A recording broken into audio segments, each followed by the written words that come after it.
Test.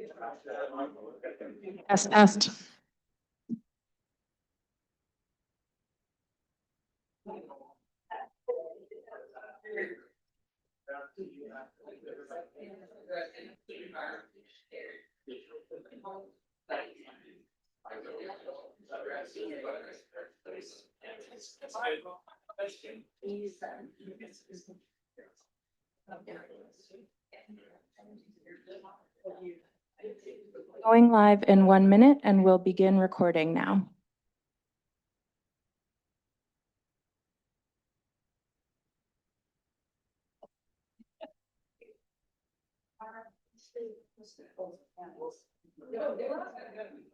Anyone else?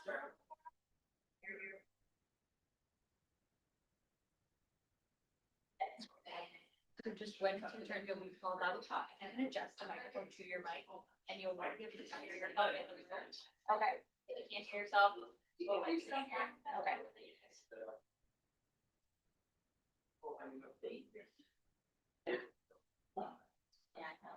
Yeah.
The mayor, do you have?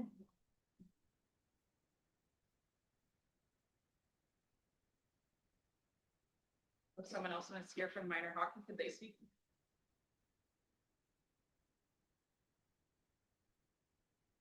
No.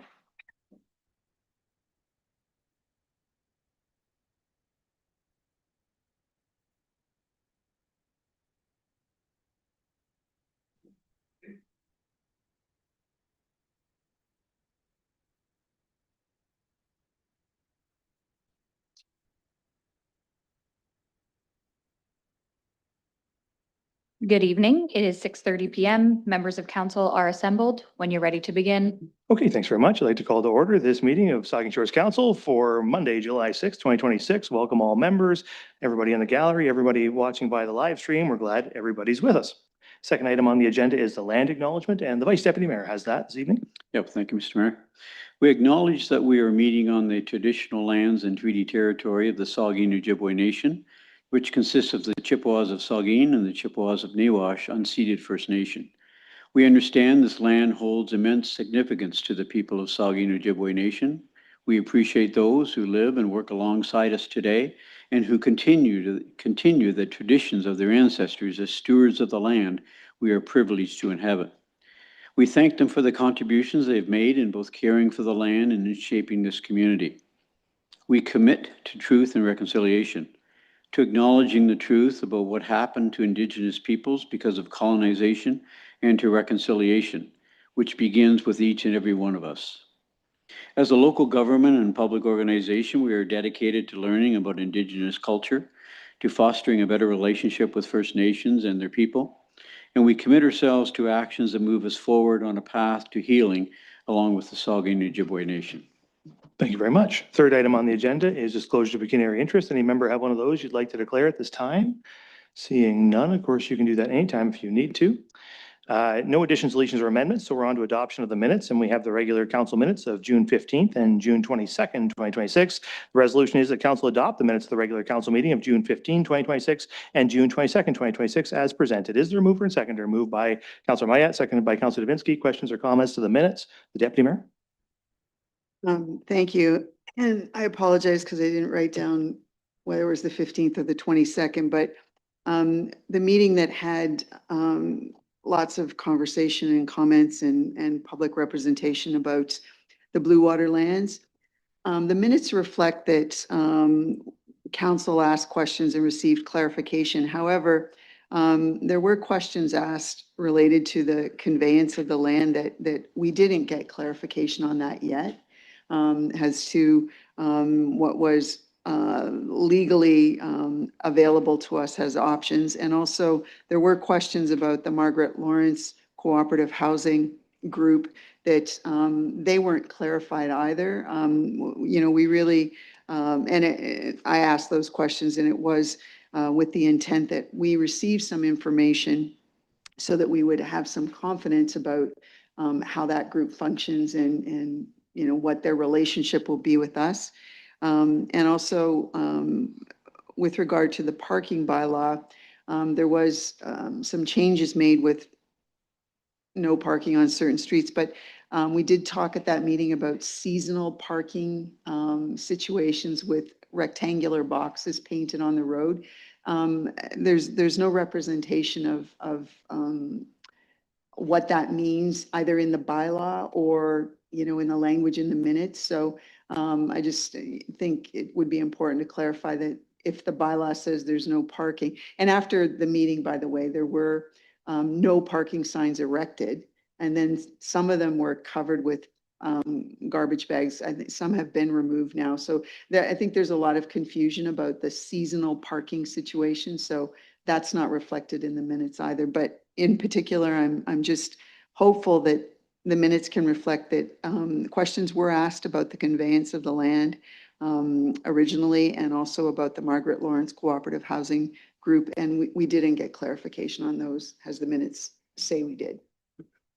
Any comments to that from the clerk?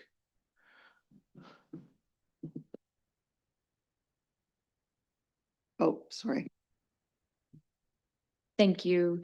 Through you to the deputy mayor. For the parking bylaw for seasonal parking, there was no formal direction given to staff at that meeting, so it wouldn't be encapsulated in the minutes.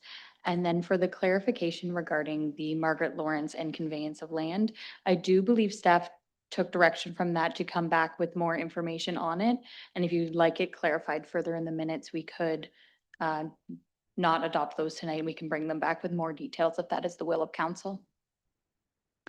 Okay, well, the resolution is moved and seconded. What's the desire? Is there a desire to defer approval of this to clarify those matters? The Deputy Mayor and then Davinsky. Well, if the minutes don't reflect that we were going to receive that. So, because if the minutes reflected something along that lines, then, I'm okay with the minutes, but there was an expectation that there would be additional information provided to members of council. Okay, just looking for some direction. Do you want to, is there any desire to defer, I guess is what I'm asking. Yeah, Councilor Davinsky. Thank you, Mr. Mayor. Through you, I was the seconder of this, and I'm prepared to defer. Better, we should get the minutes accurate and then deal with them at a later date. So I'm prepared to defer. I don't know whether the mover is, though. You don't have to, can I treat that as a motion to defer? Yes. Moved by Councilor Davinsky, a deferral. Is there a seconder to defer? The Deputy Mayor. Any further discussion on the matter? Seeing none, all in favor of the deferral? Opposed? It's carried. Okay, so that takes us past the minutes then, and we'll go on to no public meetings. We're on to open forum. We do have one open forum request this evening from Melissa McKinnon, and she's here to speak to us both about the animal bylaw and ice allocation. Ms. McKinnon, whenever you're ready, you have 3 minutes. Hi, good evening, everyone, Mayor and members of council. I am Melissa McKinnon. I've been here a couple times now, and I'm also the owner of Unleash the Positive, a doggy daycare and training facility that is proudly operated in Saugeen Shores for over 10 years. In addition to operating my business, I've also worked in the veterinary profession for over 20 years. Animal health, welfare, and safety has been my career. They are the foundation of who I am, what I stand for, and what my business stands for. First, I would like to thank the clerk for taking the time to respond to my questions that I had emailed to all of you and those of you that did respond. I really appreciate the time. I want to be clear, I'm here to support reasonable regulation. My purpose tonight is not to oppose licensing of doggy daycares. My hope is to simply that new regulation framework is effective, proportionate, and developed in consultation with those who it affects directly. Today, the proposed licensing requirement immediately affects one business in this town. That's me. And I have been operating again safely and responsibly in this community for more than 10 years. I have more than commercial business insurance that is required. I have specialized business insurance because this is a specialized business. I understand the town's goal is to create framework that accommodates future doggy daycares as the community grows. However, this framework currently applies to me. I believe that there's an opportunity to involve businesses earlier in the process. Practical experiences from someone working in the industry can help identify realities and ultimately lead to a stronger policy. In the clerk's response, it was explained to me that the purpose of this licensing is to help ensure that spaces are safe for animals, the staff, and the members of the public, which I fully support this objective. However, in the proposed requirement, licensing, insurance, inspections, and administration is not how you make a doggy daycare safe for the public, staff, or the animals in their care. I know from my expertise that how you build these is by proper health protocols, vaccination requirements, behavioral assessment, staff training, supervision, disease prevention, and operational practices. I encourage council to consider this framework, how this framework fits within the town's broader perspective approach to businesses, as I'm not the only business in this town that does care for animals. There are other businesses that take in dogs for a certain amount of time, take them on walks, groom them. Are they also going to be subject to these type of requirements that are being put forward solely for dog daycares? Again, I'm the only one. To my knowledge, at least. I did call and ask, but didn't get a response. If improving safety is the objective, I would encourage the town to continue consulting with expertise operational operators in this framework, and the standards developed genuinely enhance the animal welfare, public safety, and quality of them being cared for. Ultimately, my hope is simple, that the town creates a new framework based immediately on the one established business that is in the town at this current date. So thank you for number one. Number two, I promise I won't be here long.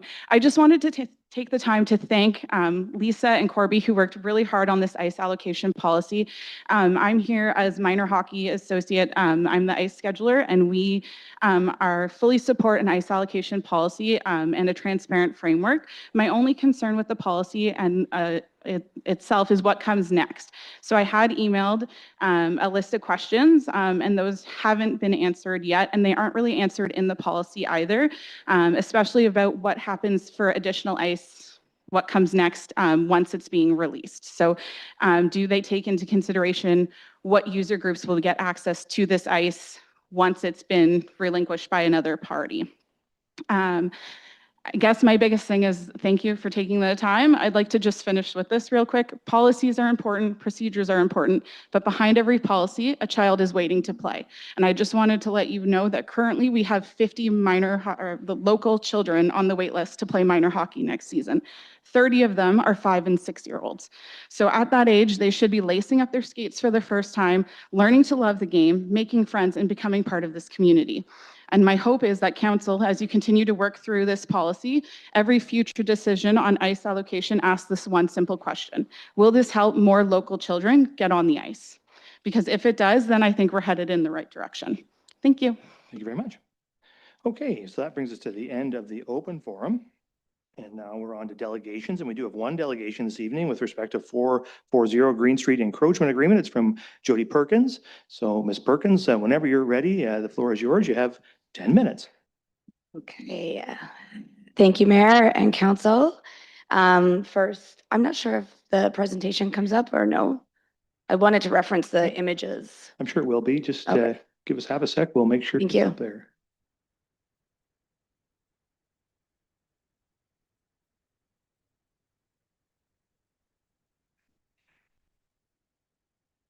I do want to apologize for the subpar submission. As you can tell, I'm busy with family and work, so, but I do want to speak to the images primarily. So here first, as you will see here, the lane that we're referring to is not functioning as a continuous public throughway, as many parts of this lane are closed off, which is clearly identified. If we could go to the next page, please. As well, contributing to the broken passageway of this lane is the unauthorized encroachment at 616 Waterloo Street, the Shamrock apartment building, who are utilizing the lane as a private parking lot for tenants. This part of the lane has no agreement with the town and is a potential liability concern. Next page, please. Another contributing factor to mention regarding blockage of the lane is the overgrown vegetation at the width of the lane. This prevents continuous pedestrian passage without accessing private property. Therefore, the proposed fence would not materially interrupt an existing functional throughway. And next, please. In the town report, it's mentioned that from a public works perspective, the proposed fence across the lane raises operational concerns. However, similar utility infrastructure already exists behind fencing or on private property without dedicated gate access. Also, our proposal still preserves access from the west end of the lane. And here on page 5, lastly, I provide yet another few recent encroachments with no agreement: Shipley Avenue and McKinnon Lane, landscaping preventing people from parking on town land. I bring these unauthorized encroachments to your attention, many others in the past, because of unequal treatment with other existing conditions, and highlight that we have taken the proper avenues to request approval, paying the financial burden of $3,000 for the application and the registered survey that I was told we had to have to come to council. Also willing to pay the same square meter encroachment cost as lakefront. Given these existing conditions and comparable examples, I respectfully ask that council apply the same standard of review and consideration to this request. Again, the lane already fragmented, comparable encroachments exist, utility access can be maintained, and the request should be considered consistently. Thank you.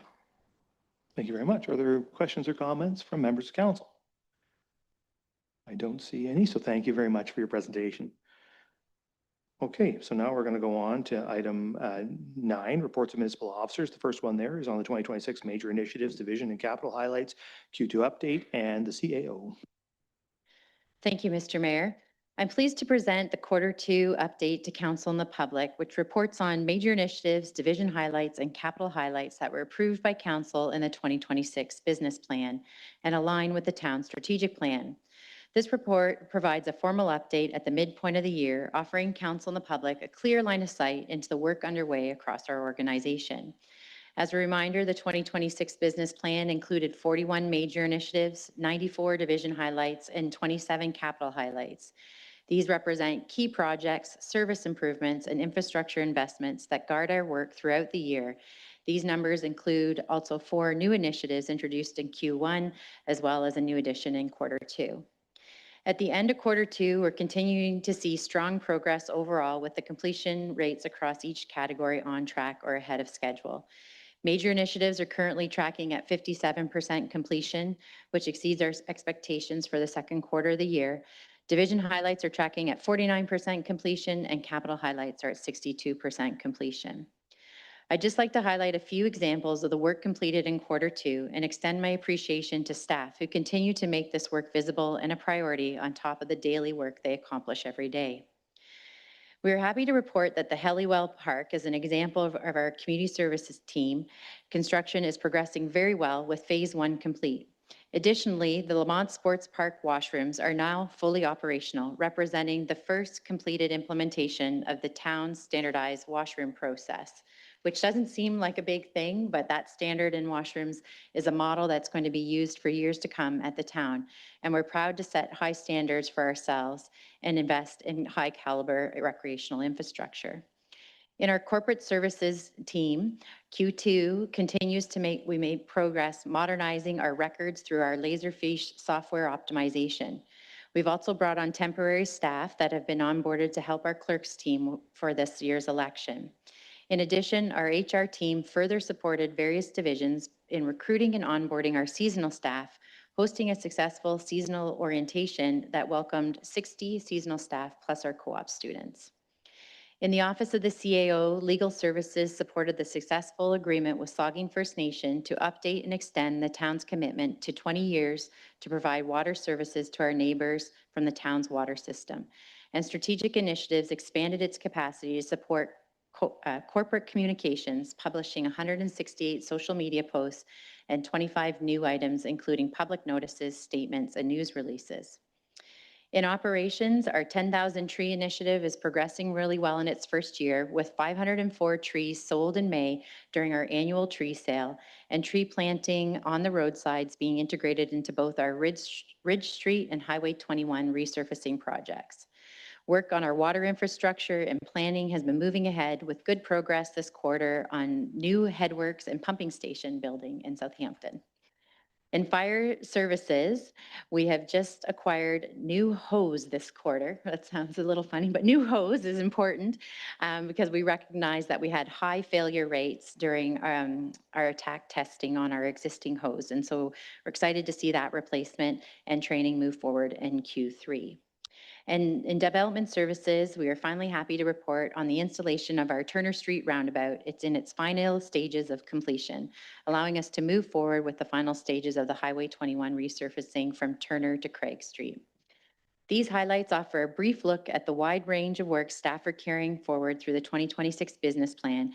I encourage council and the public to explore the full report for a broader view of the progress being made across the organization. I'd just like to remind everyone that there's several ways to stay informed and engaged on the town's work. Progress on all of our initiatives continue to be shared through our live dashboards on our website, providing real-time updates across all departments. In addition, information on many municipal initiatives is available on the Engage Saugeen Shores website, where residents can learn more, follow projects, and provide input. In closing, Q2, the highlights of the progress made showcase the work that remains on track and aligned with council's priority. Once again, I would like to recognize and thank staff across the organization for their ongoing dedication to moving business plan initiatives forward while continuing to deliver the daily services to our residents.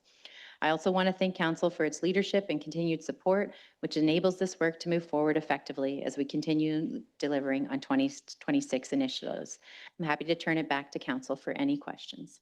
Thank you. There is resolution that council received the 2026 Major Initiatives Division and Capital Highlights Q2 update for information. Is there a mover and seconder? The Vice Deputy Mayor, Councilor Grace. Discussion to the Deputy Mayor, and then we'll come around.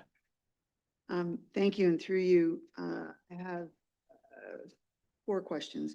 The report really successfully highlights how Highway 21 work through Southampton has just zoomed along this summer. There's no mention, though, of the Adelaide Street pedestrian crossing installation. Are we expecting that still to happen this summer? I didn't send the question in advance, but the ministry enabled that, which was a pleasant surprise to a lot of us. Do we know when that might come to fruition? The CAO.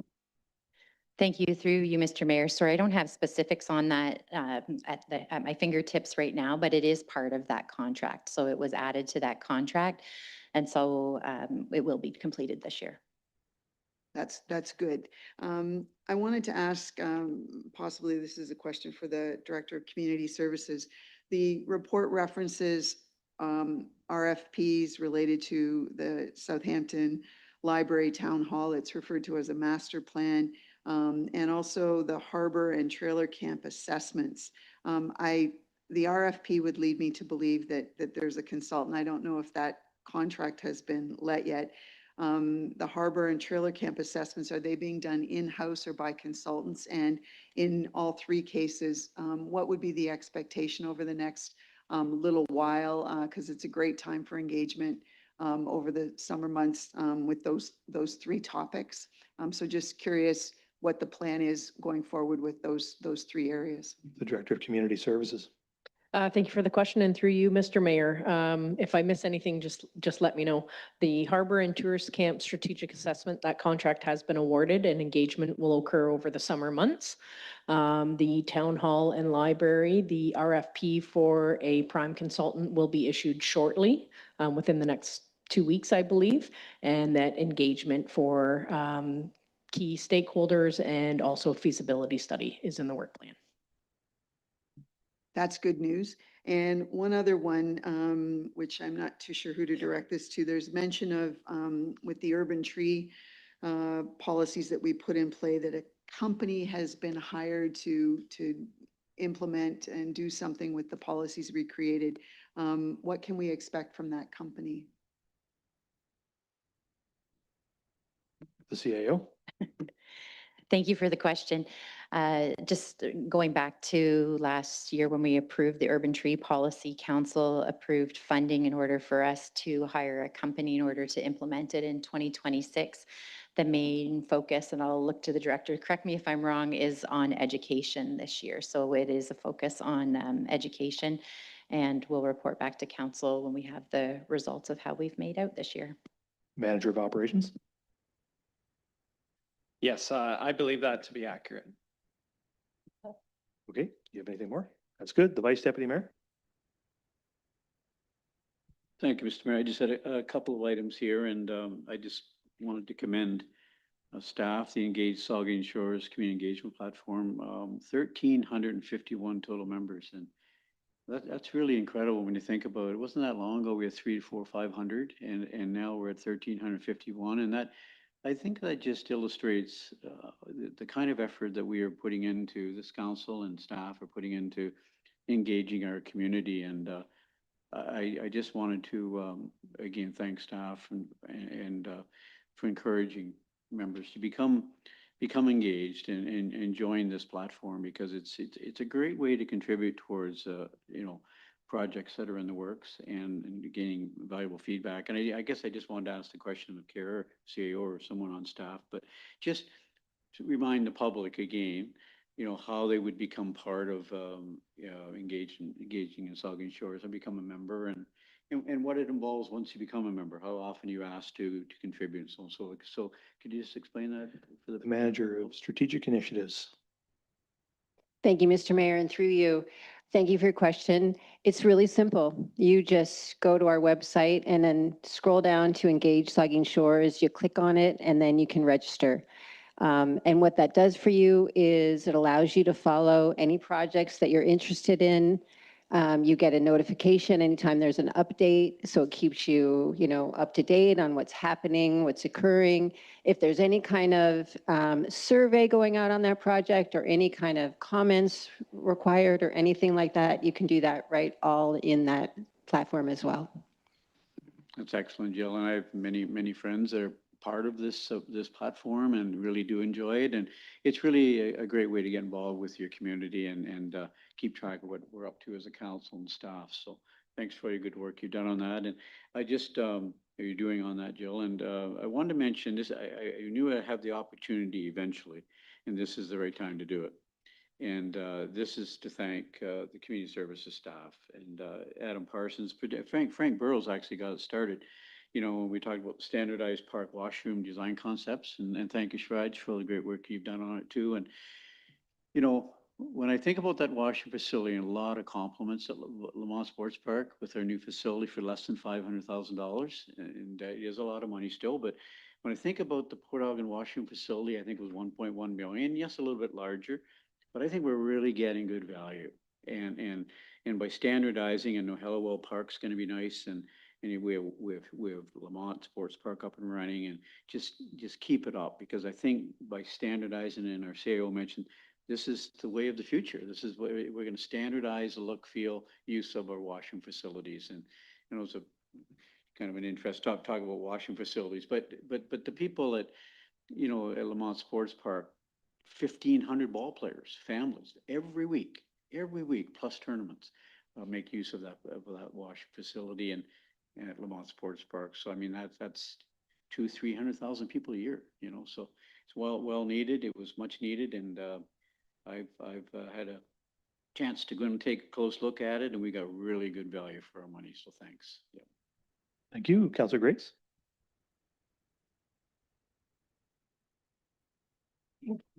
Thank you, Mr. Mayor. And thanks to everyone who contributed to this report. It's very, very important for us to have this ongoing reporting that's very specific. Couple of things I just wanted to comment on and comment and compliment the clerk's department for the civic awareness campaign for the election. It's great. It's better than I've ever seen. And I really appreciate all the work that's going into that. I also wanted to comment and compliment the Smart Beach program, our participation in that with the goal of minimizing drowning risk through improved warning and communication. We're in year 2 right now. This is a joint venture with the University of Waterloo and Georgian College. The ongoing energy audit of our facilities and operations, very important information, especially as we head into hopefully the Partners for Climate Protection program that's slated for later this year. And related to that, the ongoing investment in trees, 10,000 trees, with 504 trees sold in our tree sale, and the roadside planting incorporated into the Ridge Street project and the Highway 21 resurfacing project. A couple of things I had questions on. First, for community services, the report about Hallowell Park. I've kind of lost track, but I thought there was a plan for a dog park. Is that coming, or is that stalled, or? The Director of Community Services. Thank you for the question, and through you, Mr. Mayor, it wasn't included in phase 1, so I'll look back through the master plan that was presented to council to see which phase it was in. Thank you. I was very glad for Development Services to read about the bylaw enforcement students assisting our bylaw officer. And I'm just wondering, how will their duties and their shifts be fitting into our needs for having bylaw officers or bylaw officials present, and how do people contact them if the bylaw officer isn't on duty? I'm wondering if there's some way that we can publish that information so people can readily have access to the bylaw officials. Director of Development Services. Thanks, Your Worship, and thank you for the question. Through you, Mayor, when we reviewed, we looked at our bylaw complaints, and the busiest time for bylaw enforcement is in fact during the day, mainly in the beach areas. Nights are usually quieter with some noise complaints later in the evenings. So with that in mind, we have the students working strictly as days with alternating weekend coverage. Their focus is on the beach areas and the parking. They do have the ability to focus on problem areas as they emerge. And with respect to your second part of your question in terms of communication, we're going to work with Communications Department and get word out in terms of reporting complaints through the report of concern on the website.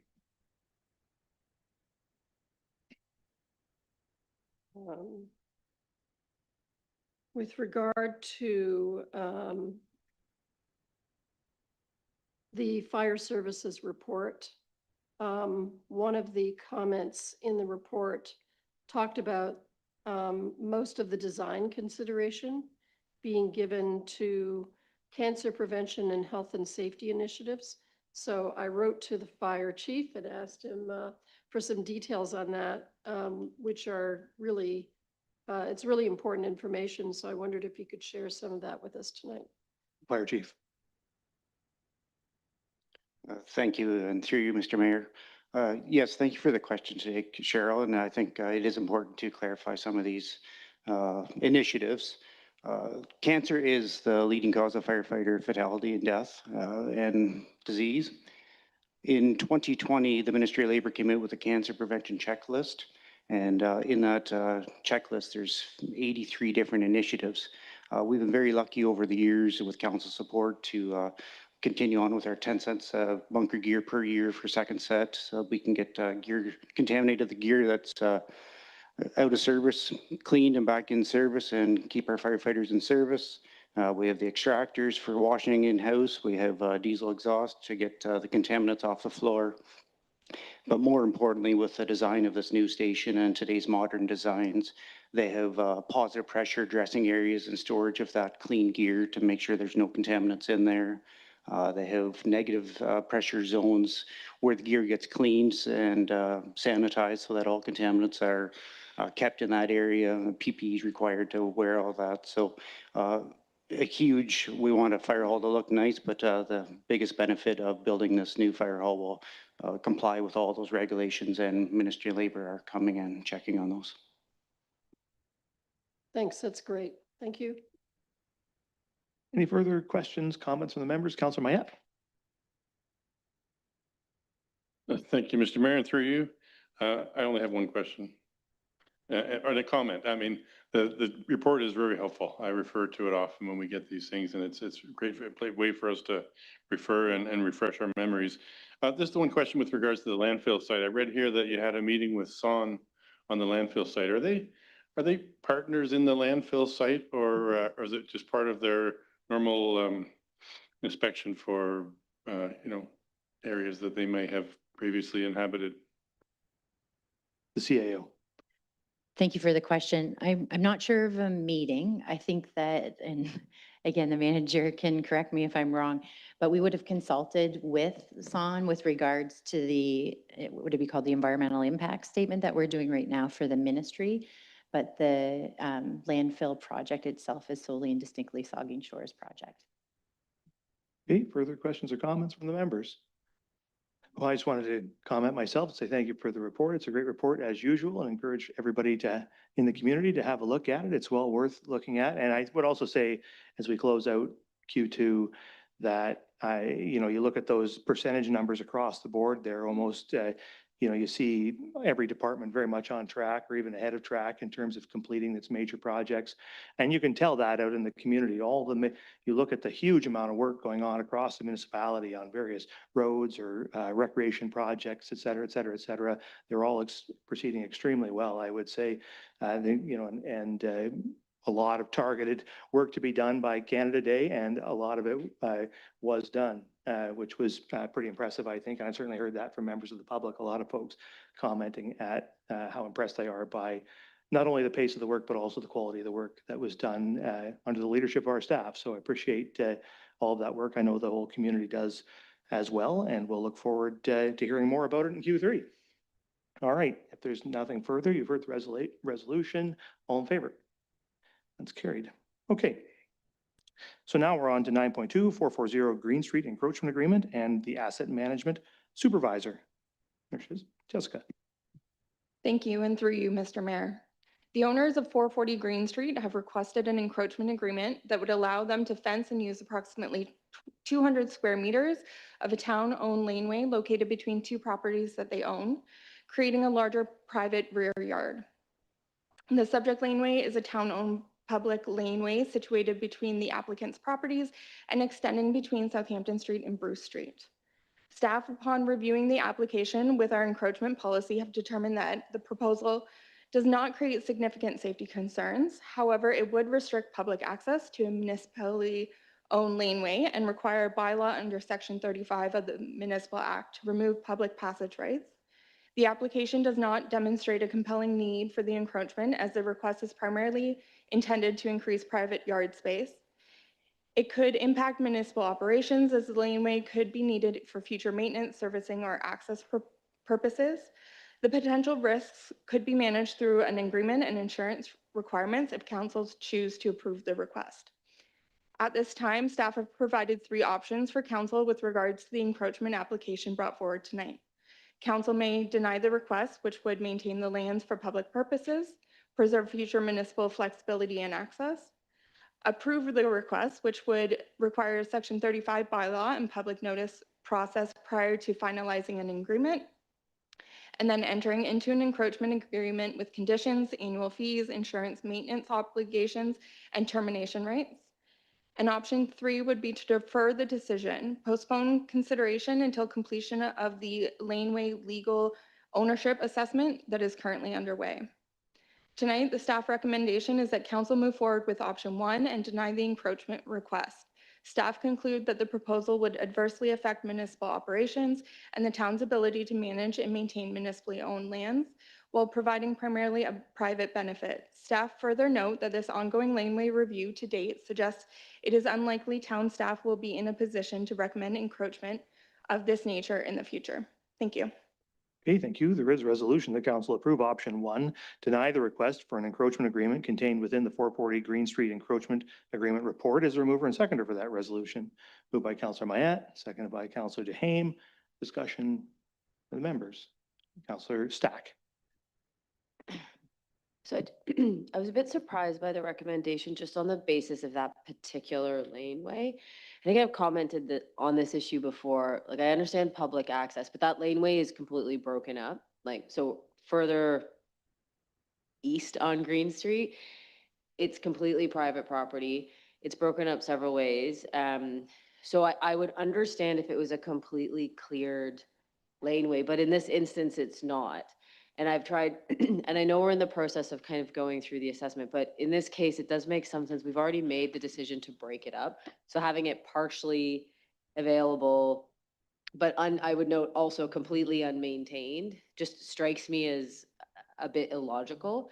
If we take the position that laneways have been undisturbed, I understand that, but I have some empathy for the requesters who are saying, look, if I look up Green Street, it's completely private lands, and for some reason, this is where we draw the line. It just doesn't make a ton of good sense to me. So that's my only concern is we're going to deny the request while we're still moving through the assessment, or we're being recommended to deny the request. I'm not sure I understand the basis for the test because because it's unkept.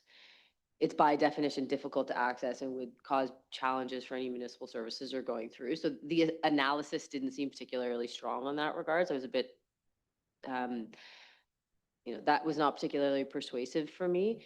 And I think the bigger issue is it's just on this one, particular lane, it's so broken up. I don't know why now we're taking this strong position, particularly when we haven't finished the assessment. That's my view. Thank you. I got Councillor Halpin, and then I'll get Mayette, and then we'll come to the others on the other side. Thank you, Mayor, and through you. I believe that when we did get a report from council, they said that the laneways from Waterloo going east, going west, were sold to those apartment buildings. And after that, the town made it their policy to not sell any more laneways. That's what my recollection from the staff report we got before. I do have a question on this, though, that if we decided to go into an encroachment agreement, what's staff thoughts on how many more encroachments agreements that we would then receive? Manager? Thank you, and through you, Mr. Mayor. We are seeing a uptick, I guess, in our encroachment agreements now that they are coming forward more often to council. It's hard to say what that number would be moving forward, but we are seeing the numbers of encroachment and easement requests kind of come up in our numbers as of late. Okay, thank you. And through you, Mayor, I would suggest to my fellow councillors that if we go ahead with this encroachment, we will be swamped with more encroachments. And I think that denying this right now is the right thing to do. And we need to continue the good work the town is doing to maintain control of our laneways and our beach accesses. So I'm in favor of the recommendation as it stands. Thank you. Thank you. I got Councillor Mayette next, and then Duhane, and then Davinsky. Thank you, Mr. Mayor. Through you. I am the seconder of the motion here, but I'm actually not in favor of the option one. I think there's a compelling case to be made that this encroachment is appropriate in this condition, in this circumstance. An encroachment is not an encroachment, is not an encroachment. Each one of them has to be looked at very distinctly. And this lane is clearly not passable. It's been closed and encroached, whether it's been legally or illegally. I'm not sure, but there's several backyards that have been pushed, or trees have been allowed to grow, planted and grown. Parking lots exist on this laneway. And I think it's in the best interest of the town to enter into these where appropriate. I've done them in the past. We haven't been inundated. We've had one or two over this term of council, or even the previous term of council.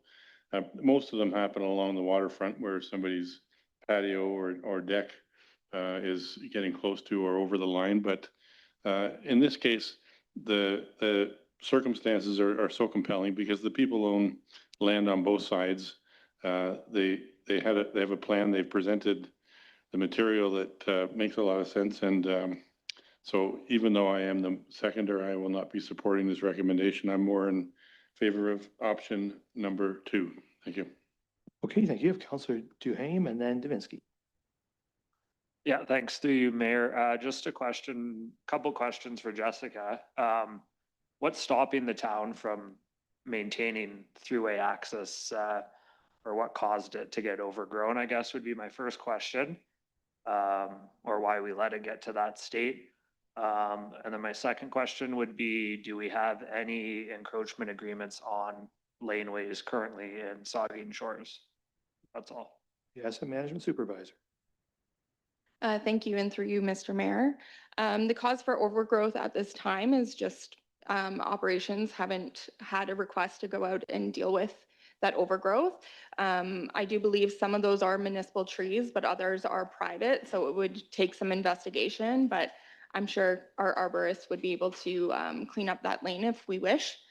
And in terms of your second question with regards to laneways, there are a few encroachments, I believe, with laneways.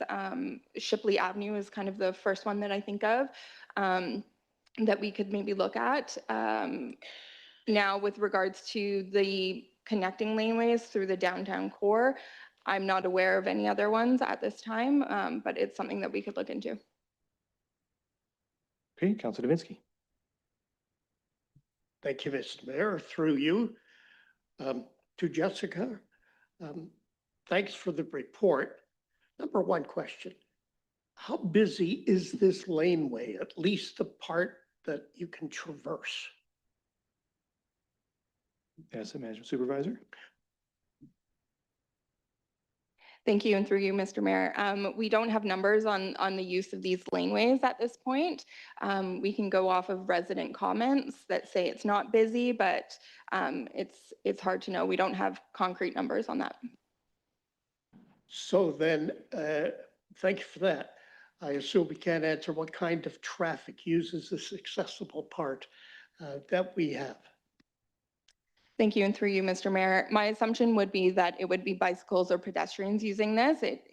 I don't believe it would be wide enough for a motor vehicle at this time. And because of the ground base being either grass or gravel on a lot of these laneways as well, I would assume pedestrian or bicycle traffic. I don't know who this would go to.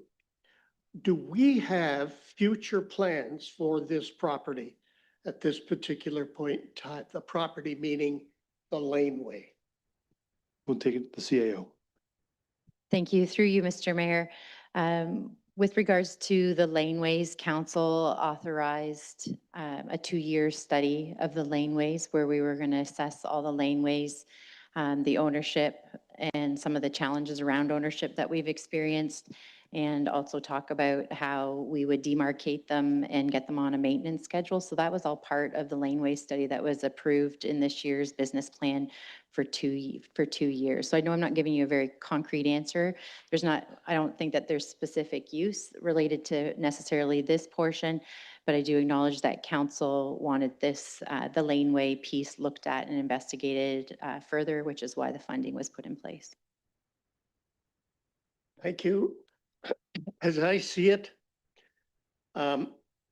we either clear this entire laneway so that it's usable for everybody from one end to the other.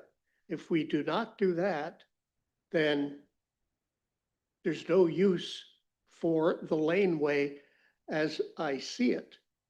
And I would agree with Councillor Mayette that maybe we just give it up through an encroachment agreement and purchase and what have you. But if we don't, then let's not sit on it and watch it fill in. Let's do something with it so that people know that it's the town's property. Thank you. Okay, got the deputy mayor and then Councillor Grace. Thank you, and through you, Mr. Mayor. We talk a lot about character and how it defines our community, and the character of a lot of the community relates to the development patterns that did include laneways, and whether or not, it's cleared all the way through. When people bought properties, if they were smart, they knew where the lot line was. They knew that there was a boundary there, and many people have erected fences to demarcate their properties. Public property means something. It's not something to just give away or something to stop up. It requires thoughtful consideration before we make adjustments. Might just be in some way one little tiny piece of a network, but it is a piece of a network. And I agree with the staff recommendation. I do think that we should see the study through. I do think that we should perhaps consider greater maintenance activities associated with the number of laneways. But I also think that when people purchase properties anywhere in our community, there should be a pretty clear understanding that you've bought your own land. This is not the first time we've talked about this particular situation. And it just keeps coming back. And when some adjustments were made, I'm going to be a little bit foggy on the number of times we've seen this or why it came up in the past, but it was always understood that there was a laneway there that was publicly owned. And I am not going to be quick in any way to just give up public land. We've initiated a study. Let's see the study through.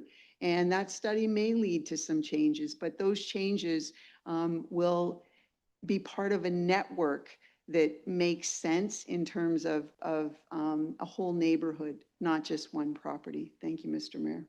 Thank you. I got Councillor Grace and then the Vice Deputy Mayor. Thank you, Mr. Mayor. I tend to agree with the Deputy Mayor about this. I just have a question about, I think one of the things that's frustrating for the applicants is the idea that they look and see existing encroachments for whatever reason, and it's not considered to be a fair situation. I'm assuming that that's going to be part of the study of this policy and what steps can be taken to, make sure that legally we have control of the land that is public land. It sounds like 616 Waterloo, I guess that's the apartment building example, that's something that's irretrievable. It was sold at some point in the past. Do we know that?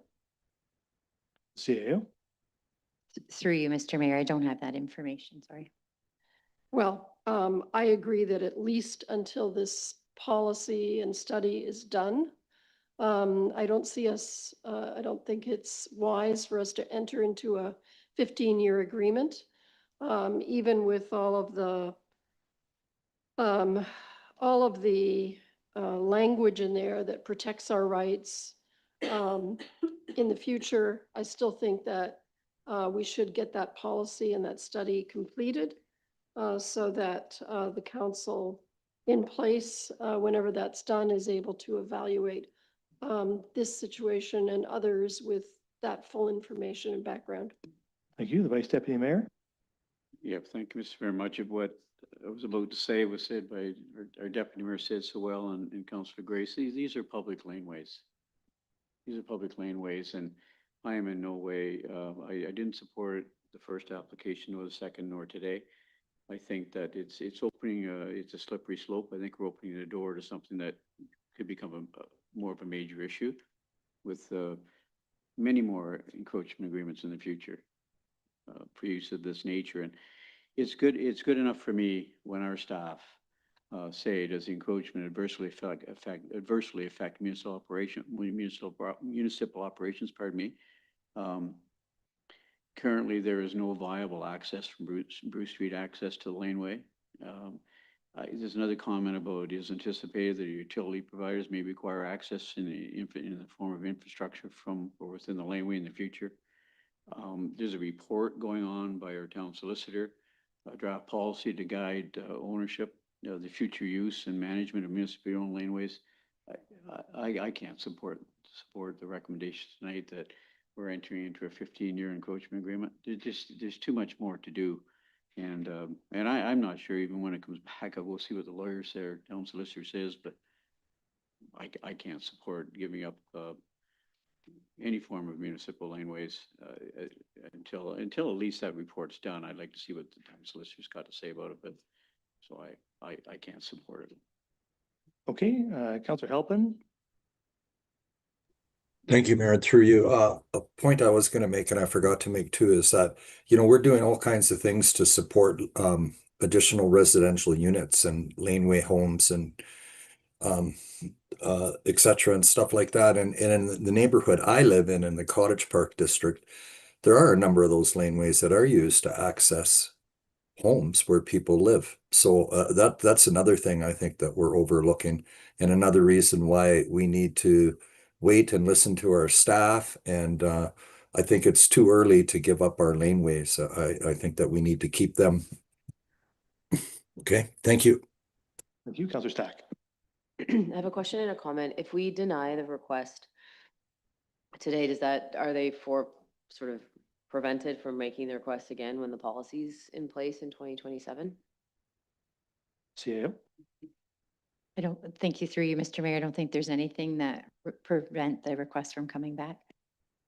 I think I might just add to that, though. I mean, there's a procedural issue. I mean, if council were to specifically say no, it would have to be then reconsidered in accordance with the procedural bylaw. I don't know, a motion to reconsider would be required? Clerk? Thank you, through you, Mayor. If you denied this application, but subsequent to the laneway study coming back, they submit a new application through our encroachment agreement, it would be considered a separate application, then there would be no need for a motion to reconsider. Okay, clear enough. Councillor Stack? Sorry, maybe one more question. Do we have encroachment agreements for people? I recall one with a deck that was sort of encroached on public land. So I'm getting a nod from the CAO. So we do have an encroachment agreement near or on the beach in South, I believe. The CAO. Through you, Mr. Mayor, the encroachment agreement applies anytime someone wants to do something on town land that has any permanency. Okay, so just to be clear, we do allow for encroachment agreements. There have been encroachment agreements on lands near the water. So when we make these comments around encroachments, that's fine, but then we recognize that we are not applying a consistent policy. And my concern is, and I've made this comment before, we seem to be, when it comes to certain homes in certain areas, we'll entertain the idea. Here, we have a laneway that is basically unused. It's a part of a network of laneways that have been broken up, preventing sort of a smooth end-to-end passage. And this is the point that we're making the decision that we don't want to make the encroachment. So I've made this comment when we've talked about zoning amendments before, like we move from being, we have to be consistent to each issue is its own separate issue that needs to be considered. So I'm just concerned we kind of go back and forth. And in this case, we're choosing not to apply the specific fact pattern in front of us to make a decision where we're looking at a more blanket policy, but there are plenty of other instances where we'll enable encroachments, and just it seems to depend on less a standard policy and more about where and when the request is made. CAO? Through you, Mr. Mayor, the policy is consistently applied. The questions that are before council and staff have done a lot of work over the last couple of years to provide that consistency. So those standard questions, I'm just looking, the 7 standard questions that are in the staff report is the analysis that's done on each property. What's not standard is that every property is evaluated on its individual circumstances. So that's why it's brought forward to council to make the decision. Councillor Stein? Sorry, that was more a comment about council's decision-making and not a comment about staff. And I think I might follow up and just on that, because I think you're right there, Councillor Stack. And with respect, as I was just trying to find it here, as I was sitting here, the decision we made on 114 Shipley Avenue, which was the large encroachment on the waterfront there, my recollection is, and somebody can correct me if I'm wrong here, is that staff recommended refusal of that and council chose to approve it. That's my recollection, but I might be wrong. Anyway, I think for many of the same reasons that are delineated or explained, laid out here in terms of access and different things. So I think it is, as you point out, Councillor Stack, a bit of a question of council's decision-making around these things being consistent. I'll just give you my thoughts. I think like for me, I have not necessarily been opposed to encroachments. I certainly supported a couple of them on the waterfront in Port Elgin. And the reason why I have supported them is because they don't, let me put it this way, I do not support the sale of municipal land, except in the most defined circumstances. I almost never wish to see the public's assets sold off permanently under nearly any circumstance. Encroachments are a different scenario. We can sign an agreement if it's a piece of property that the public is not using or does not have much use over, and is able, that gives the public an opportunity to get some value from its property without divesting itself of it and then retaining that asset for the long term. The encroachment agreement we signed at 114 Shipley enables us, frankly, to go in at any time, remove the encroachment and remove everything that's there and do whatever we need. I assume this encroachment agreement would do the same, would allow exactly the same thing. So if we needed to, we could go through. If there's a fence, the agreement would be we could take that fence down and do whatever we needed to do in there. I think that's appropriate. It's the public's land. It needs to have access to it to do things. But if it's a piece of property we're not using, the public isn't using very much today, and we can sign an agreement for a decade or so that enables the public to generate some revenue from that property that it can use in other places and also retain the land. I think that can be a good deal for the public, for the taxpayer, and retain the right to simply go in and reclaim the land. If the public has a compelling need to use it, then still their land, and they can go back and we'll have an agreement that enables that. So for me, I don't find an encroachment. I guess what I would say is I don't see an encroachment as giving the land away or divesting ourselves of the land. It isn't that. It is retaining the land, leasing the land to somebody for a period of time, earning some revenue on it and being able to get it back essentially anytime you need it. It sounds like a win-win for the taxpayer to me. But so those are my thoughts. Okay. I think I had Councillor Mayette first, so I'll go to him and then the deputy mayor and then Grace, okay? Thank you again, Mr. Mayor. I had some thoughts that were along the same lines as the request is not to sell the land, to sell it. We're essentially renting the land out long term. And of course, if we needed to use that land in the future, we could. And if there was a case to be made that this lane was in any way, shape, or form being used, if you look from the next block up, I'm looking at an aerial photograph on Google Maps here, and And the fences are right up. There is no laneway that exists between Waterloo and Stafford, and likewise from Stafford to Cake. It's completely legally or illegally encroached upon. And so this land is, the people who live there look at this land and presumably cut the grass on this land every day. And we are retaining the ownership of it. We're going to be able to access it anytime we want to, as it just laid out. I see this as a win-win. We're creating some revenue with a piece of land that is absolutely creating no benefit for the town right now. So I'm going to stick with my wish. But if we were going to do anything, I think we should wait until we have all the information, which is what will be contained in this future report, which would hopefully allow us to make some consistency out of this. And that's really the important part here, is consistency. But once again, I say the case for this one is pretty compelling to me, that we could make this into a worthwhile venture with the owners of the adjacent properties. Thanks. Okay, the deputy mayor and then Grace. Thank you, Mr. Mayor. I respectfully disagree with quite a few things that you said. One of the challenges with some of the encroachment agreements that we've processed over many years here is that they're related to historic or legacy installations on buildings that when people then want to do some adjustments on their property, it forces them to have an application. So they're not always just people kind of grabbing whatever. It might be something that had existed there for a long period of time. And, you know, they want to add a bedroom on the other side of their house, but because of this little protrusion, perhaps with a deck or a porch, they have to get an encroachment agreement. So it's not always cut and dry that it's just, you know, property. It's somehow got, in some cases, it has a historical story that goes along with it. Your comment about revenue, you know, the report that we have before us says an annual fee of $2,108.53.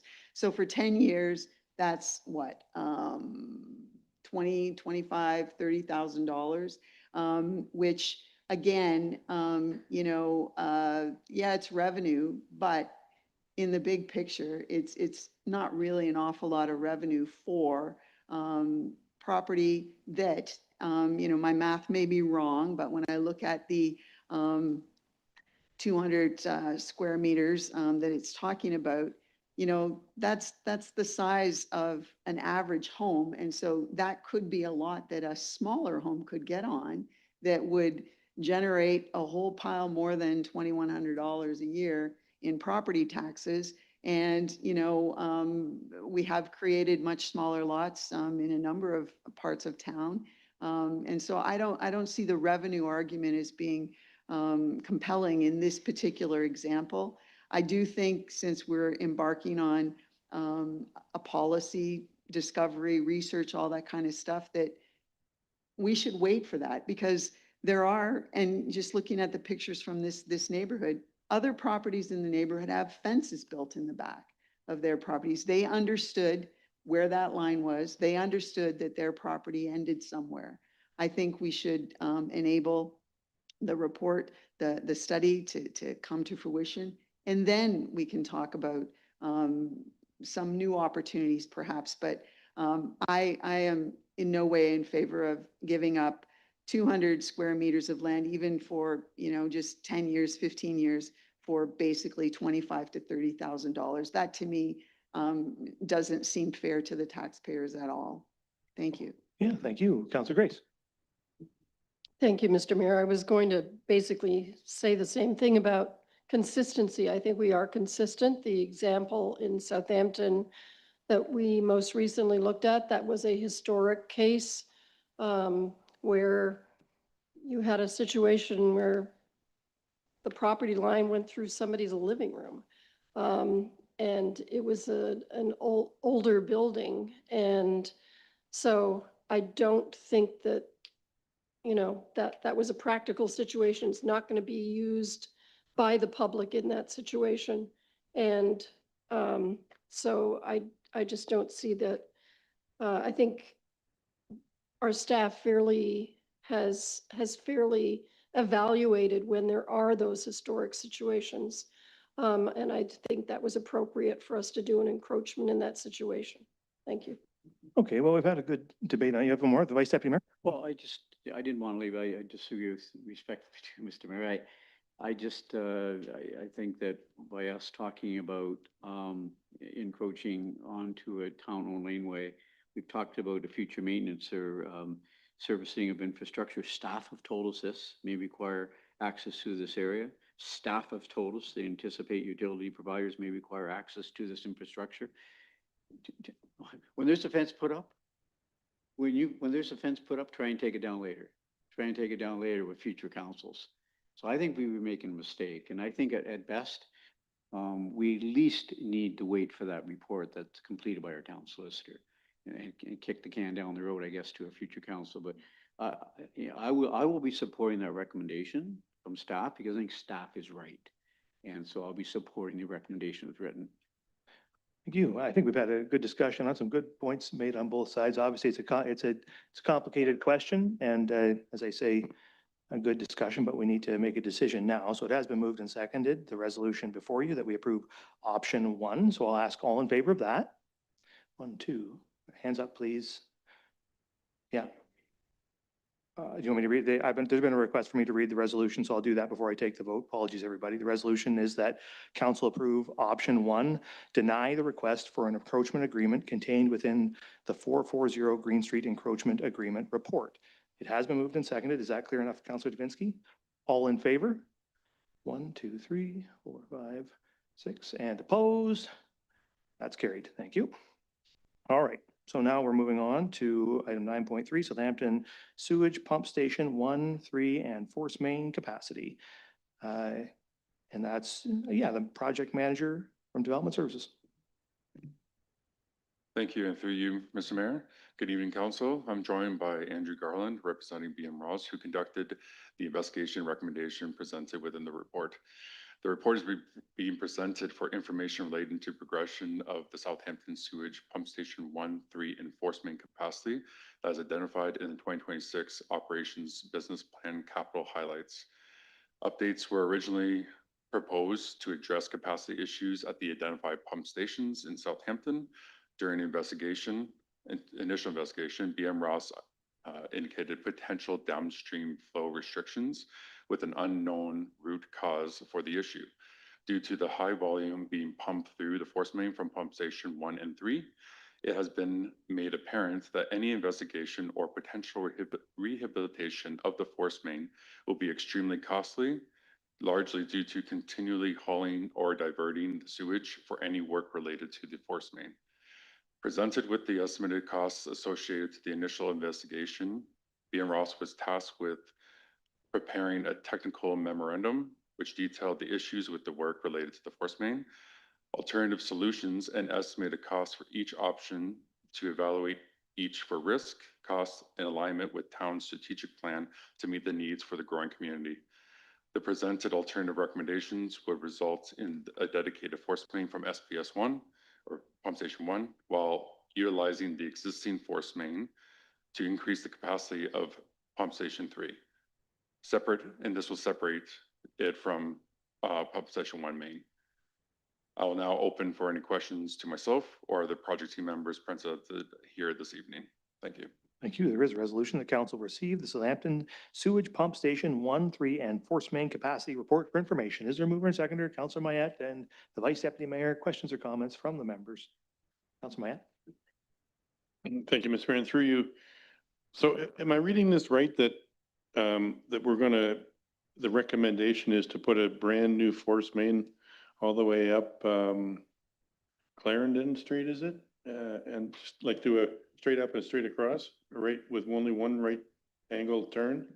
And the second is this part of a larger road resurfacing schedule? I know we have our asphalt condition reports, and is this road ready for being rebuilt to such an extent? Thanks. The project manager. Oh, sorry, the manager operations. Yes, thank you, and through you, Mr. Mayor. Yeah, that is a good question. So the routes identified, it was just for the purposes of planning it out, just to make it visual, that was the plan that we chose. But certainly, As we develop the plan further, we will be consulting with our engineering team and looking at that. That is just the plan that was drawn out. But certainly it's not the final plan. We would want to consult with engineering, and we would have our consultants support going through the road condition assessments and all that. It would all be tied in as part of the investigation and the overall project. Because obviously putting a force main in the road, especially that road, because it has a quite a dip in it as you get close to Ferry Lake, it's going to be a significant construction project on that road. You're not just going to cut up one lane. You're going to redo the whole road, right? Manager? Yes, through you, Mr. Mayor. Yes, you are correct. It would be a major project, and it would come from that area that you described at the backside of Ferry Lake and would go up. It's just where it would turn off and head towards the pump station, or sorry, the treatment plant. That would be determined with amongst the engineering team and some consulting. Okay, Councillor Halpin? Thank you, Mayor, and through you. And so I have a question too. So right now, pump 1 and pump 3 both pump into the same force main, and or they converge. And at times, the one they have trouble kind of competing with each other.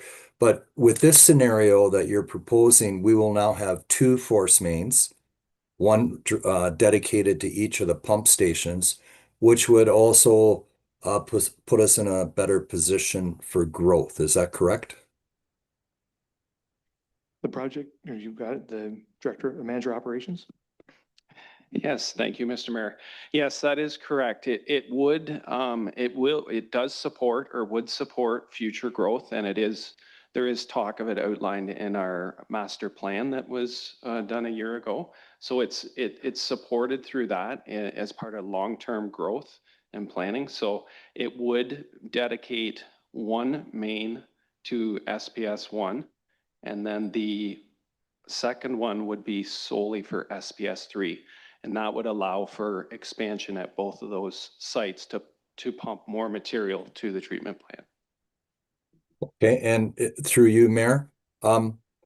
So as well, that's a concrete and asbestos pipe that's 50 years old. And what did you say was the approximate lifespan of pipes like that? The manager? Through you, Mr. Mayor, I think I'd like to turn that to Andrew from BM Ross to speak to that.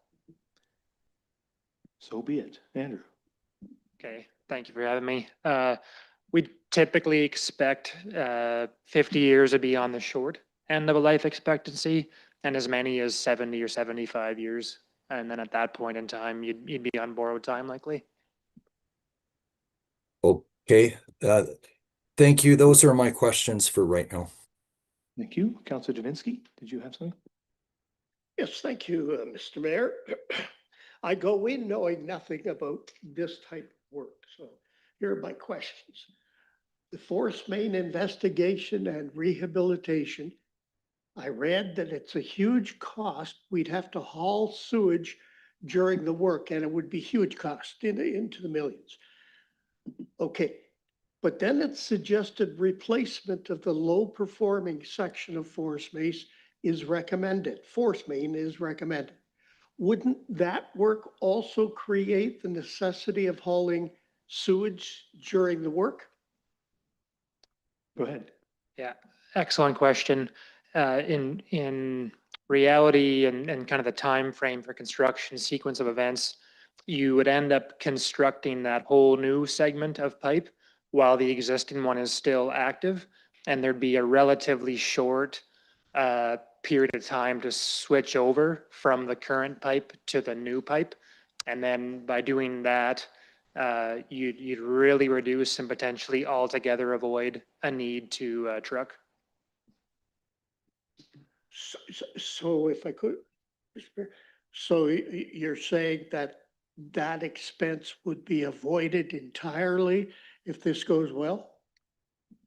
That's correct. I mean, you'd of course be faced then with the expense of the new construction, but you wouldn't be putting money towards that bypass pumping or hauling maintenance of flow. Okay, thank you very much. And thank you, Mr. Mayor. Okay, further questions or comments from the members? Seeing none, you've heard the recommendation. All in favor? That's carried. Thank you for the report. All right, so now we're on to 9.4, municipal healthcare asset and contract alignment and the manager's strategic initiatives. Thank you, Mr. Mayor, and through you. The report in front of you represents the third activity report of the foundational pathway endorsed following the Optimus Municipal Healthcare Administration Review. The Optimus final report identified that the town's healthcare properties, lease arrangements, incentive agreements, accommodation supports, and related contracts have developed over time without a fully integrated structure for asset management, contract oversight, service levers, or financial planning. That finding reinforced the need to move from an ad hoc approach to a more structured, transparent, and accountable framework for managing the town's healthcare-related activities. Building on that direction, this report analyzes the town's healthcare assets and related agreements together to provide a more complete view of the town's responsibilities, financial commitments, service expectations, and risks. The analysis establishes a consolidated baseline of the town's healthcare-related assets and agreements and identifies where stronger oversight and coordination may be required. The focus is not on a single building or contract, but on ensuring there is a consistent framework to manage these commitments moving forward. Overall, this report adds to the foundation for more coordinated oversight, clear decision-making, and stronger long-term management of the town's healthcare-related commitments. And I'm happy to answer any questions. Thank you. The resolution is the council receive the healthcare asset and contract alignment report for information. Is there a mover and seconder? The deputy mayor and Councillor Grace. Discussion to get the deputy mayor. Thank you, and through you, I just wanted to thank Jill. I've learned more about healthcare in the last 2 or 3 months from you directly, healthcare in our community and how we're involved in it, than I have in all the years I've been on council. The value that we got from consultants now just seems like crazy, because you're giving us information that's incredible and that has meaning and that is setting, I think, the stage for some proactive behavior and actions going forward that will be better for the community, better for council, and better for staff. So I've learned more from you, and I think most of us would agree with that than we have in years of understanding consultants' reports or hearing consultant reports. I really appreciate the way you're putting together this information, and there's one more to come, right? Woohoo! Okay, thank you. Anticipation, the vice deputy mayor.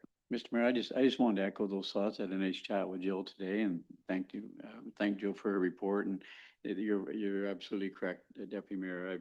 I've learned so much as well in the last few months, Jill, and we did that one expensive report with the consultant earlier, but what we've learned from you really has been extraordinary. So thank you, and it's been great work. One of the comments I want to make about the $10 million in total replacement value, it's, the public needs to know that we are really investing significantly in physician recruitment and in buildings and managing the operations to a point. We are doing facilities, but at some point in time, Mr. Mayor, if I could ask, could this council sometime, it's $10 million to replace the buildings, but is there, maybe it's already been done, was there a report somewhere that states the, I guess the rehabilitation costs? So whether it's air conditioning or new roof, or like, is it $1 million, $1.5 million, $2 million? Maybe it's a question of our Director of Community Services, Strides. But Strides, has that report ever been done where we actually know we know what the replacement cost is, 10 million, but what's out there in terms of the amount of work for those 3 sites? Is it $1 million, $2 million? Have you done something like that? Have we received that? Director of Community Services. Thank you for your question, and through you, Mr. Mayor. 2 years ago, I'm going to say it was in 2024, perhaps, we received a facility condition assessment. So that report gave us everything that you're asking for, essentially. And then each year with the business plan, we're taking information from that report and building it into our 10-year business plan. So perhaps that could be dusted off and brought back at some point to council. And that's where the elevator, I think, came into the bottom offices at the medical clinic. I remember seeing that report now. So maybe at some point that could be revisited and updated. Yeah, thank you. Councillor Grace. Thank you, Mr. Mayor, and thank you, Jill, for the report, which gives us more guidelines and more information on what we're doing and where we need to improve. I am kind of making a comment along the same line as the Vice Deputy Mayor that I hear comments and questions from the public that indicates that they also really don't understand what we're responsible for, what the province is responsible for. And I think it would be a great service to the public to put some work into communications to kind of lay that out. Remind them that we are spending about $500,000 a year supporting physician recruitment and retention through our various programs. It's not like we're not doing anything. We are, and what are our restrictions though as well? So thanks for the great work, Jill. Thank you. Any further comments or questions?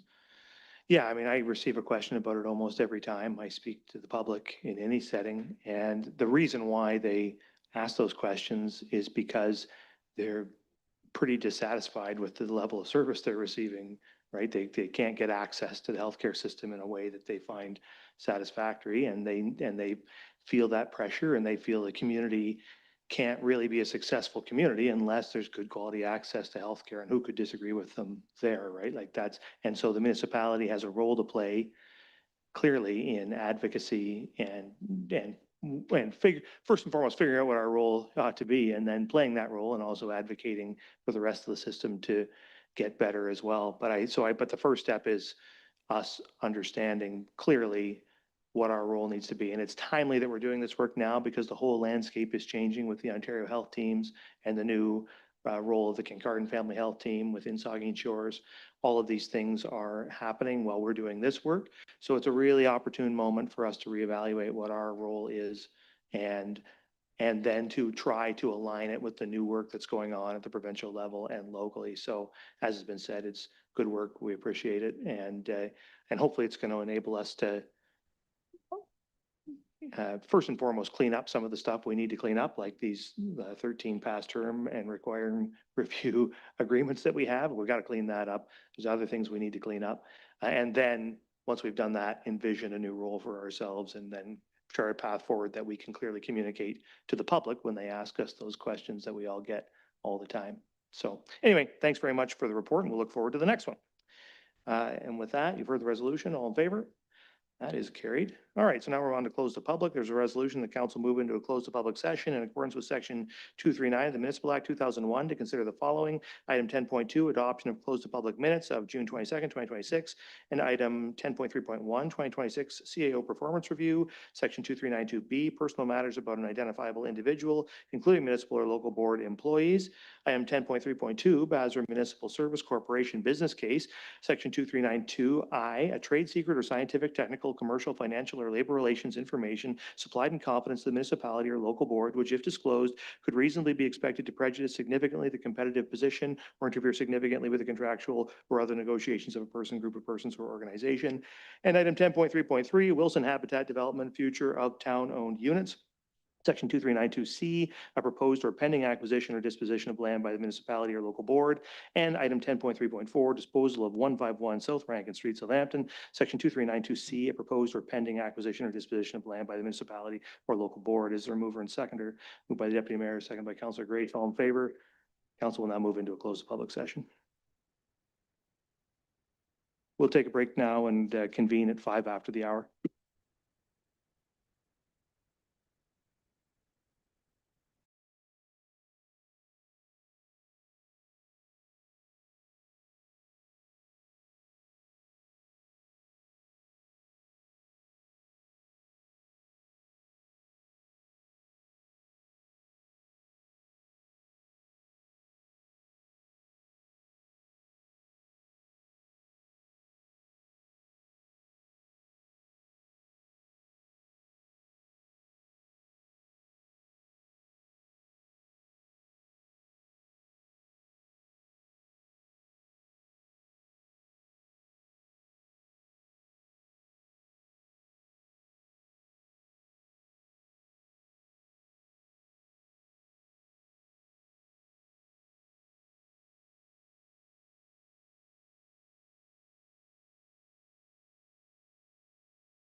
Go.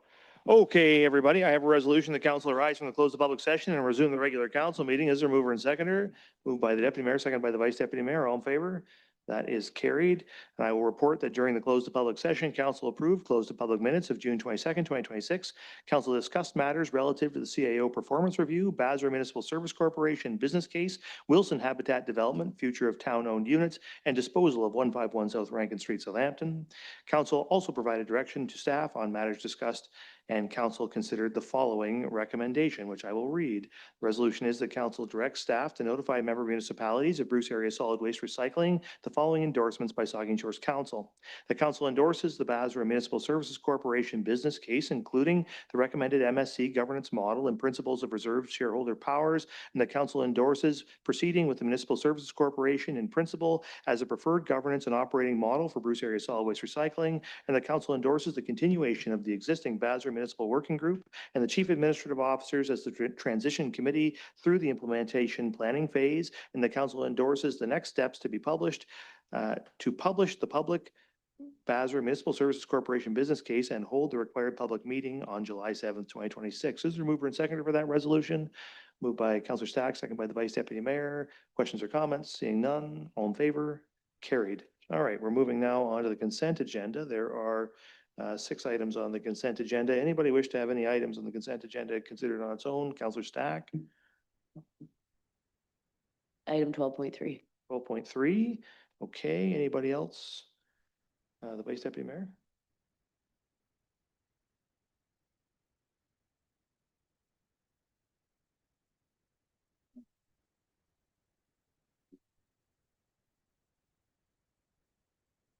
Okay, so only 12.3 to be pulled for individual considerations. So we will start by considering items 12.1, 12.2, and then 4 through 6. So I have a resolution then that items 12.1, 12.2, 12.4, 5, and 6 be approved and received for information. Is there a mover and seconder? Moved by the Deputy Mayor, seconded by Councillor Grace. So we'll just walk through those. The first one then is the ice allocation policy. Any questions or comments on the ice allocation policy? The Vice Deputy Mayor and then the Deputy Mayor. It was just a comment, Mr. Mayor, to Lisa. It was a tremendous amount of work put into this policy, and it's not an easy policy to write. You know, we've heard groups say we're short 30, 40 hours of ice, and they're lined up for ice times, and some groups been around for forever and they want their ice time back. It's not an easy policy to write. It's a very difficult policy to write, and just wanted to commend Lisa for a job well done on it.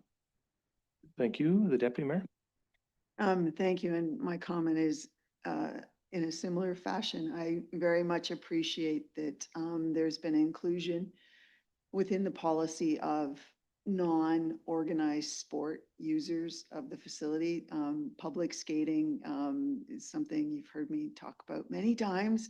And I appreciate that there's a comment in there that suggests that it's valuable and that it will be considered in the appropriate place in the policy. Thank you very much for that. Yes, thank you. Any other thing else, Councillor Maya? Yeah, a question. Thank you, Mr. Through you. Question is the policy or the process going to be automated, like an online system where somebody can go in and look at what's available and plug in? For our regular ice users that are allocated ice, it will not be online, just because that's far too complex for our registration system. But we do have online ice bookings available for one-off ice bookings. People can book online right now for off-season ice, and then we'll have it returning for our last-minute 24-hour ice when we get back into the regular season. That's good news. Councillor Grace. Thank you, Mr. Mayor, and thanks, Lisa, for the report. I just have one question about the two-phase approach to seasonal ice allocation with regard to youth organizations. You list the ice time for tournaments, competitions, one-off development activities first, and then the allocation of ice time for core programming, including games, practices. Does that mean you're scheduling the tournaments and competitions first? And then, to me, it would, not knowing anything really about this, except that my son played when he was young, it would seem like the games, practices, tryouts, all of that is more, that's kind of the core of what you're doing, right? Am I misunderstanding that? Manager? Yes, and through you, Mr. Mayor, thanks for the question, Councillor Grace. The intent is that we do put the tournaments, competitions, one-off development activities in first, but there are a couple qualifiers within that section that sort of speak to how we handle it, so that the long-term youth affiliated organizations can host up to one tournament competition, one-off development event during the regular season. So as an example, for our minor hockey association, that would be the Silver Stick tournament, which is always put into the schedule, but is typically added into the schedule ahead of us scheduling just the regular Saturday, Sunday ice time. So then the core programming follows behind that. So it does seem a little bit like a reverse, but it allows us to kind of drop in those regular long-standing tournaments, or if it was a high test day for the skating club as an example, put those in, and then we can schedule the rest of the activities around it. Thank you. Are there further comments? I just wanted to echo, it's a really great policy, and I appreciate, like, you can see the hierarchy, the scheduling sequence, and all of these things, that putting that all on paper and laying it out so it's clear to folks how it's going to be done. And then the clear prioritizing it does for youth in the whole structure is really important. So I think it gives a clear sense of how we're going to make decisions around this, who we're going to prioritize, and how we're going to do that. So I just think it's a really great policy, and it's nice to see it consolidated here in a way that everybody, the public, council can understand. So thanks for your work on it. All right, so if there's nothing further, we'll move on to 12.2, Administrative Monetary Penalty System Bylaw Amendment. Any discussion on that one? Don't see any. So then we've moved 12.3 out. So we're on to 12.4, Animal Shelter Capital Contribution Funding Agreement. Any discussion on that one? Don't see any. So then 12.5, the Development Charges Background Study Update. Any discussion on that item? Don't see any there. So then we're on to 12.6, communications, several items of communication there. Anybody wish to discuss any of those? The Vice Deputy Mayor? Mayor, It was just from the Great Bruce Ontario Health Team, and it was the report from Lindsay Johnson. Can I speak to that now, or? You can speak to it, sure. I just, for the benefit of the public, and I talked to Jill about this today, and Jill, I meant to bring those numbers with me tonight that you sent me, left them in my computer at home and the printer. But in her report, she writes, "We are pleased to share that January 1st, 2025, the Ontario Healthcare Connect waitlist has officially been cleared, with 5,430 residents successfully connected to a family doctor or nurse practitioner." And that's just great news. And so I talked to Jill about that today. Does that mean that everyone's found a doctor? And Jill, the numbers that you gave me today, I don't know whether you got them in front of you or not, but Jill alluded to the fact that, and we talked about that it's really important for people that still don't have a family doctor to get registered with Healthcare Connect, and it's not probably on we put this on the town website probably to illustrate to people how they register, because apparently, Jill, there's still if I could pass it to you, Jill, I think there's like still 300-400, I think. I can't remember the number you sent me today, but could you just review with council again how many are on that wait list, and the importance of contacting healthcare Manager Strategic Initiatives? Thank you. And through you, Mr. Mayor. Yeah, the list generated as of January 1, 2025, that has been exhausted. So then people were to register past that date. I don't have a number of how many are on that current list, but I do know there's, under 1,000 people that from Saugeen Shores that now have a doctor that didn't a couple months ago. And you're right, it's important that if someone doesn't have a doctor, they need to register with Healthcare Connects. Yeah, thank you. Councillor Halpin. yes, Mayor, thank you. And I was trying to catch your attention for the development charges one. Sorry And about that. You go no, right ahead. that's okay. It's I probably wasn't getting it right. But anyways, although I did not like the idea of increasing the charges that we are, I think it's important that people know that the town has applied for federal provincial funding under the Development Charges Reduction Program. And we're going to hear back from that in August. And there should be a report in August 10th. And if we do get that, we could have a reduction as much as 50% from the March 30th rates. So that is the other piece of that information that I just thought the public might want to hear that or know that. Yeah, thank you for that. Anything else then on the items of communication? The Deputy Mayor? Thank you. And I appreciate what Councillor Halpin just said. I'm also with the development charges. The comments that are in the bylaw, oh, I guess we're not at the bylaw yet, but the rules with respect to redevelopment, is that widely known that, because we used to, suggest that if something was there already, there was no development charge on that property. So is that widely known? I'm not sure. I'm not sure how widely known it is, but maybe the treasurer could speak to it. I can't speak to how widely known it is, but we do work with builders. Our building department administers the development charges collection program and works with builders to make sure that they understand when those charges are due. Okay, anything else? We're on the communications. Is there anything on the communications before I call the question on the consent agenda? I don't see. Yes. You have another one, Councillor Halpin? Sorry, Councillor Yeah, that's okay. For number 11 on communications, they're talking about the new bail requirements, and I think everyone's familiar with the catch and release and everything. I wondered if we could ask our police chief to comment on that, or if we could send that to our police services or the police chief for comment on those changes that are supposed to be happening. Certainly, if council wanted to send it to the police services and request their view on it, the police services view on it, we could do that. I would motion that, Mayor. Yeah, so a motion to forward this item to the police service with a request for comment. Is there a seconder for that resolution? Councillor Grace, any further discussion? Seeing none, all in favor? That's carried. Anything else on the correspondence? If not, the resolution on the consent agenda has been moved and seconded. All in favor? That is carried. And then we'll go on and consider item 12.3, and I'll read the resolution on that. Resolution is the council approve the proposed amendments to the animal control bylaw, and the council direct that the revised animal control bylaw be brought to the August 10th, 2026 regular council meeting for council's consideration. Is there a mover and seconder? Moved by Councillor Grace, seconded by Councillor Mayette.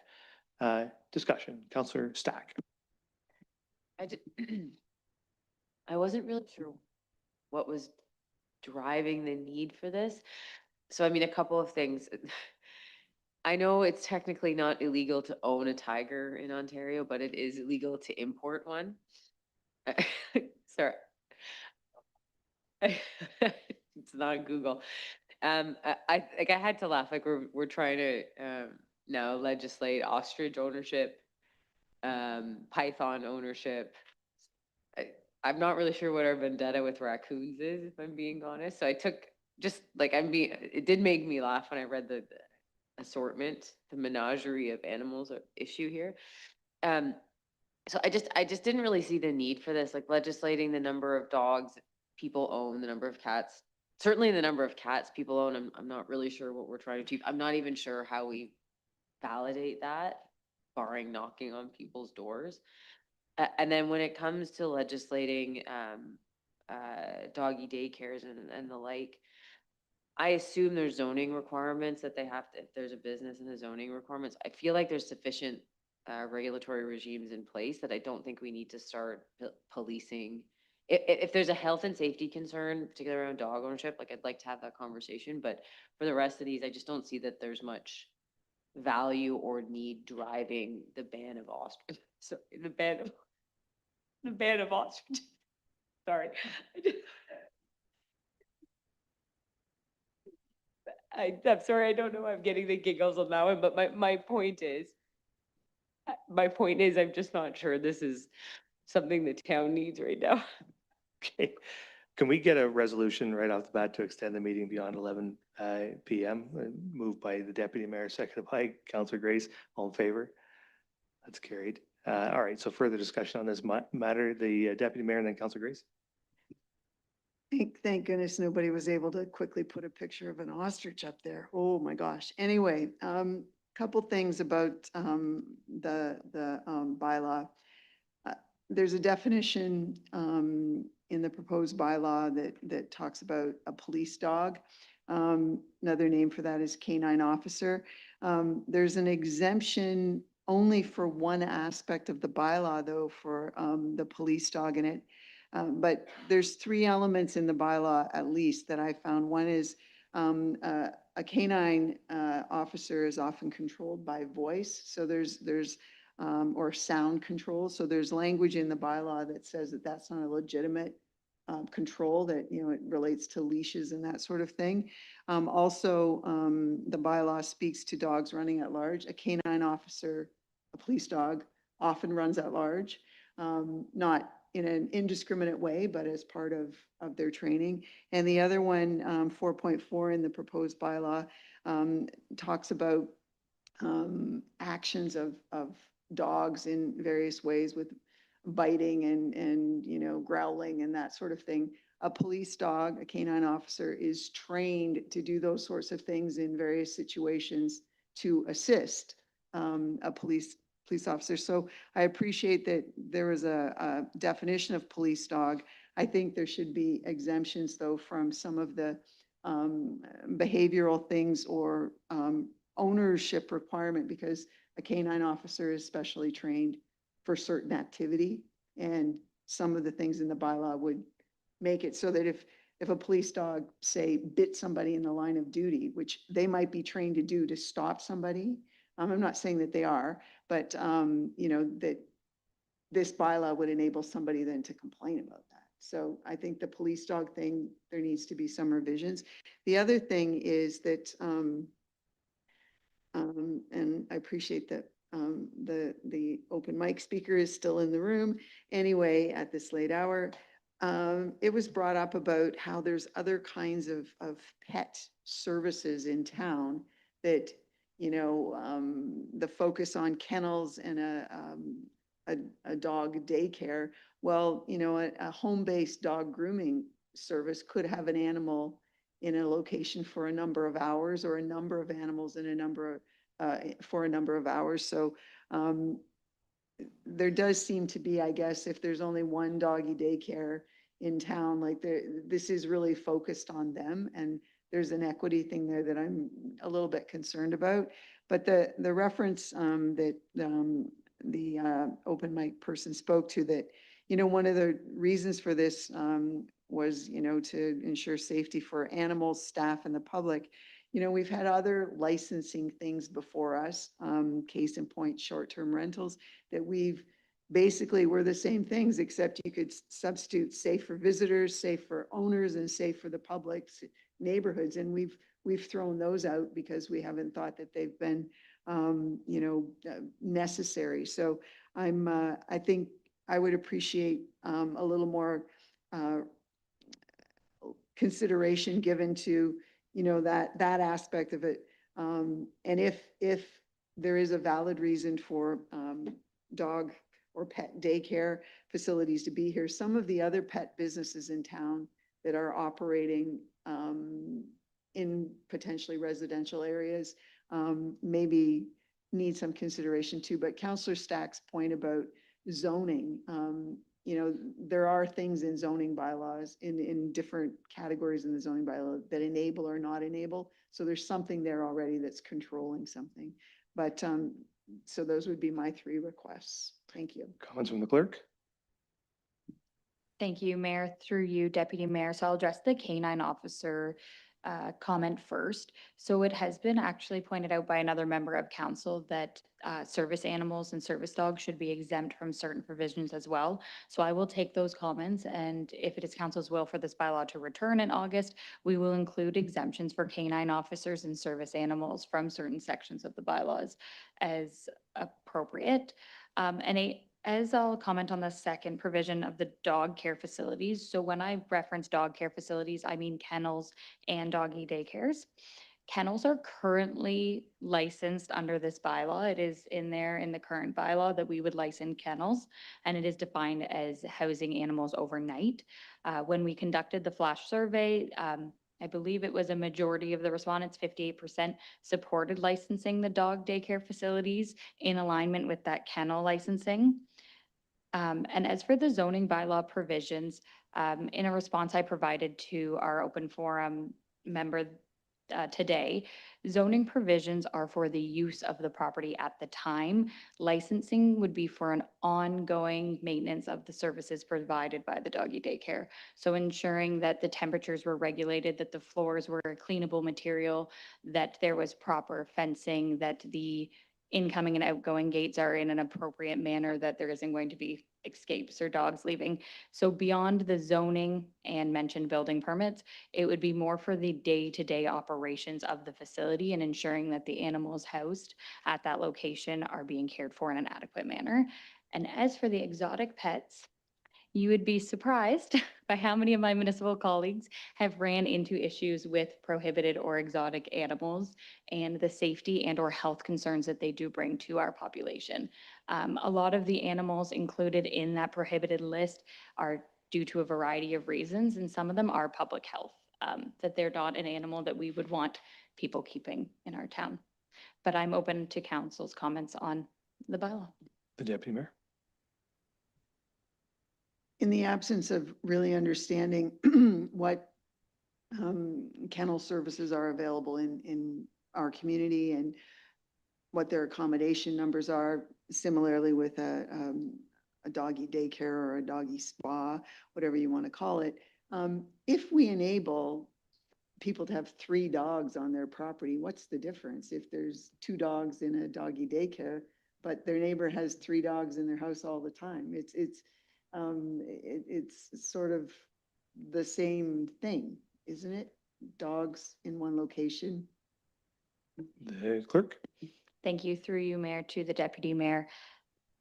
In theory, yes, it would just mean more dogs, but it would also be the number of dogs coming from different households with different vaccination statuses and monitoring that if there was an outbreak that the daycare facility would be able to contain it across the multiple households that the dogs would be returning to. Get Councillor Grace and Halpin, then Mayette. Thank you, Mr. Mayor. With regard to the doggy daycare, if you're considering the policy on that, I did a little bit of reading, and one of the things that I saw in several places was a requirement that, and it probably would be more like for kennels than updating our kennel policy, that there's at least one employee there at all times, through the night or whatever. With regard to the exotic pets, I support having that, our regulation in that.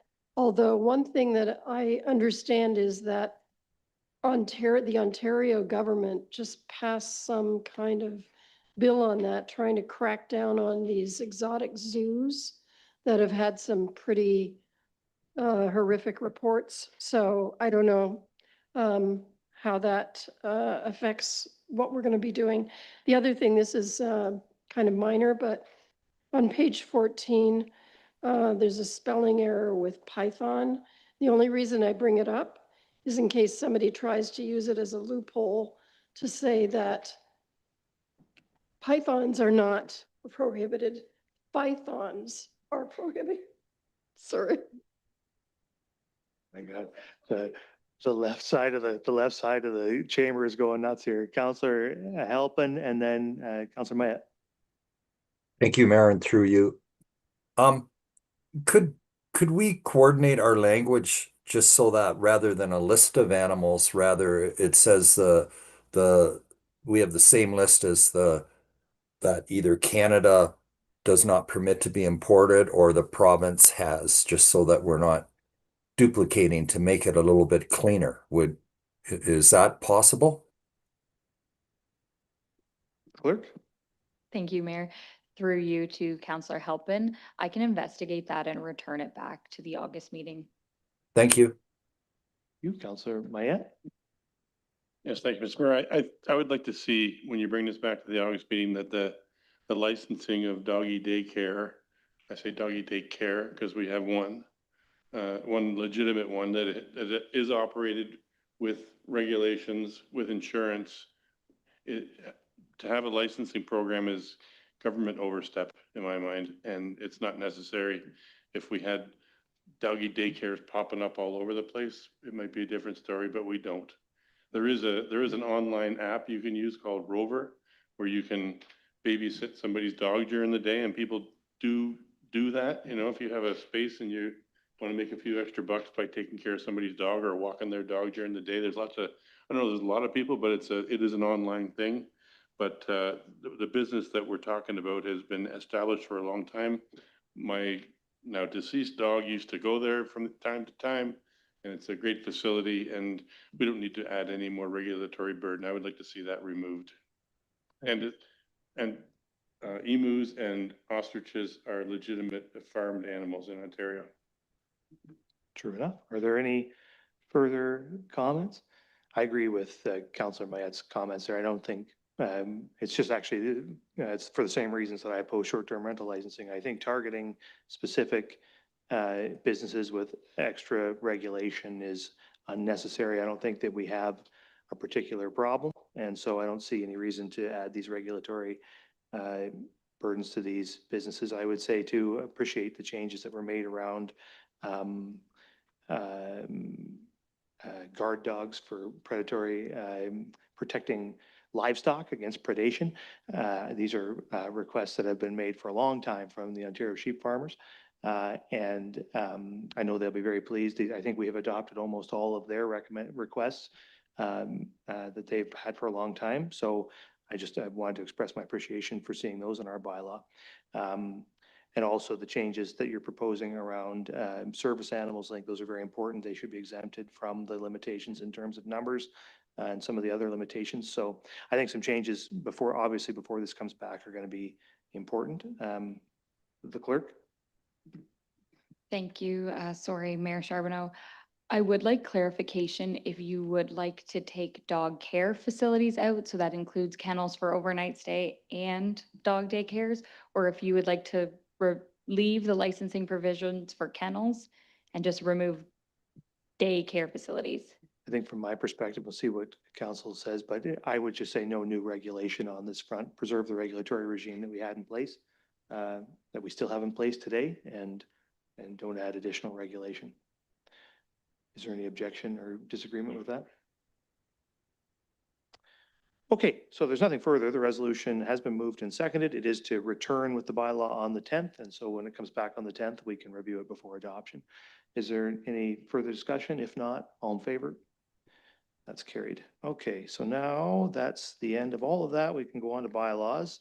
And I have a resolution that bylaws 69-2026, 70-2026, 71-2026, and 72-2026 are hereby read, passed, and sealed the 6th day of July, 2026. Is there a mover and seconder? Moved by Davinsky, seconded by Mayette. Any discussion? Councillor Grace? Thank you, Mr. Mayor, for 15.3. I wonder if the CAO could just give quick background on the hearing officers for AMPS or someone. The clerk will do it. The clerk. Thank you, Mayor Charbonneau, through you to Councillor Grace. Just providing information on Andrea Clark and Jennifer Chapman, who are being brought forward for recommendation from the striking committee for appointment as hearing officers. Andrea Clark is a Kincardine lawyer with extensive legal and adjudicative experience, including service as the hearing officer for Huron Kinloss and recent appointment as a part-time deputy judge. Her local practice is in Kincardine, which provides for the options for in-person hearings. The second is Jennifer Chapman, who is a senior litigation lawyer and co-managing partner at Brown Beatty O'Donovan, with more than 20 years of experience in courts, tribunals, and arbitration proceedings. Her adjudicative experience makes her well suited for the role, and she would primarily conduct hearings virtually as she is a partner at the London, Ontario BBO LLP. Thank you. Counselor Halpin, did you have a question with respect to the bylaws? Congratulations to our new fire chief, Rob Atkins. Yep, I was going to add that one too. Congratulations, Chief Atkinson. Welcome.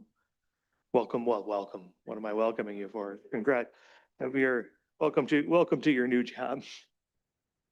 Well, yeah, we'll see. Let's see what happens here and then we'll congratulate him. All right. Is there any further questions or comments? If not, all in favor? That's carried. Congratulations, Chief. You're hired. Okay, now we're on to 16.1, the confirmatory bylaw, the resolutions of bylaw 73-2026, being a bylaw to confirm the proceedings of the council of the town of Saugeen Shores is hereby read, passed, and sealed the 6th day of July, 2026. Is their mover and seconder? Moved by Stack, seconded by Duhame. All in favor? That is carried. And finally, I have a resolution. This regular council meeting of July 6, 2026, hereby adjourns at 11:15 p.m. Is there mover and seconder? Stack and the deputy mayor, all in favor? Council stands adjourned. Have a good evening, everybody. Have a safe trip home, bud. Good night, everyone. See you there in person next week. All right, see you soon.